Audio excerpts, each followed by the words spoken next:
আসসালামু আলাইকুম, সবাই কেমন আছো আপুরা? আলহামদুলিল্লাহ আমি ভালো আছি। আজকে আমার আপুদের সাথে তালপাট নিয়ে একটা কথা বলার জন্য এসেছি। আজকে কিন্তু আমি তোমাদেরকে কিছু শেখানোর উদ্দেশ্যে বা কিছু দেখানোর উদ্দেশ্যে আসিনি, কিছু কথা বলার জন্য এসেছি। অনেক আপুই আছো যারা আমাকে ইনবক্স করো, আমার কাছে বিভিন্ন জিনিস জানতে চাও। তো আসলে সবাইকে লিখে লিখে আমার না জানানো পসিবল হয় না। তো আমি চিন্তা করি যে একটা পোস্ট বা একটা ভিডিও দিয়ে দিব, আমার আপুরা ওখান থেকে দেখে নিবে, তাহলে সবাই জানলো, তাই না? মেসেঞ্জারে হয়তো একজন জানলো, একজনের উপকার হলো, সবার তো আর হলো না। তো ব্যাপারটা হচ্ছে যে এটা হচ্ছে হাতার তালপাট কাটিং, দেখতে পাচ্ছ, এবং এইটা হচ্ছে জামা। আমি কোনো এক আপুর বা আমার কোনো এক স্টুডেন্টের কাজ দেখাচ্ছি। জামাটা বানানোর পর বা হাতাটা যখন সেলাই করতে যায়, জামার সাথে হাতা অ্যাটাচড করতে যায়, তখন কি হয়, অনেকে আমাকে জিজ্ঞেস করে, আপু হাতাটা না মিলছে না। কারণ ওই যে তালপাট কাটিং করলে জামা এবং হাতা মিলাতে কিন্তু খুব কষ্ট হয়ে যায়। তো কোনো রকমে যদি সে সেলাইটাও কমপ্লিট করে ফেলে, করার পর দেখা যায় কি দেখতে ভালো লাগছে না, মানে কেমন যেন একটা টান টান হচ্ছে, মানে ফিনিশিং লেভেল যেটা ওইটা আসে না।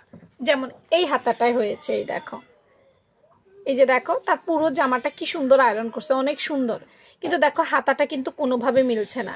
খেয়াল করো, হাতাটা কোনোভাবে মিলছে না, দেখতে কি বাজে দেখা যাচ্ছে। এখন কেউ একজন হুট করে ছবিটা দেখে কিন্তু বলে দেয় যে আপনার ফিনিশিং ভালো হয়নি, বা আপনার কাটিং ভালো হয়নি, বা আপনার সেলাই হয়নি, বা আপনি এই হাতাটা পরলে প্রবলেমে পড়বেন, এই ধরনের কিন্তু উত্তর দিয়ে একটা নেগেটিভ কমেন্ট করে ফেলে। এখন নেগেটিভ কমেন্ট পড়লে কিন্তু আপুরা হতাশ হয়ে যায় যে আমি বোধহয় কোনো ভুল করে ফেলেছি, আমার এটা নাইলে কেন দেখতে ভালো আসলো না। সত্যি কথা বলতে কি জানো আপুরা, তালপাট কাটার পর যদি তোমার হাতাটা এরকম টান না ধরে, মানে জামাতে, তাহলে মনে করবা তোমার জামাটাই ভুল, তোমার হাতাটা হয় নাই, এটা পরলে তোমাকে মানাবে না, বা তোমার যেই শেপ আসার কথা, ফিনিশিং আসার কথা, ফিটিংস আসার কথা, সেটা হবে না। তুমি খেয়াল করো, তুমি এখানে তালপাট কাটতেছো, জামাতেও তালপাট কাটতেছো, দুটো জিনিস কাটার কারণে শর্ট হয়ে যাচ্ছে, এবং শর্ট জিনিসটাকে টেনে এনে সেলাই করতেছো। তার মানে কি, এইখানে দৃষ্টিগত দিক থেকে, মানে দেখার দিক থেকে বা সৌন্দর্যের দিক থেকে, এটা উপরের দিক থেকে জিনিসটা ভালো দেখায় না, কিন্তু আসলে এটাই পারফেক্ট। জামা বানানোর পর ওই জামার মধ্যে যদি হাতার টান না ধরে, পরার পর না, পরার আগের কথা বলতেছি, তাইলে মনে করবো ওই হাতা হয় নাই।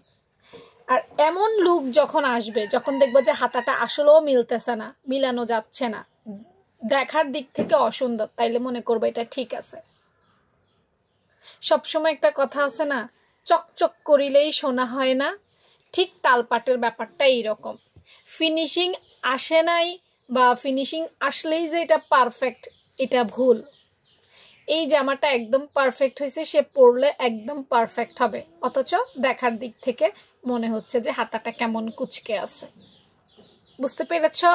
আমার যেসব আপুরা খুব মন খারাপ করো যে আপু আমি হাতাটা পারতেছি না, হাতাটা মিলছে না, তারা মনে করবা যে এইভাবে হইলেই তোমার এটা হয়েছে। আর হাতার এবং কামিজের মাঝখানের যে জয়েন্ট, এটা একটু ক্রিটিক্যাল ব্যাপার, এটার ফিনিশিং আসতে কিছুটা সময় লাগে, কিছুটা সময় লাগবে। তো ধৈর্য ধরো।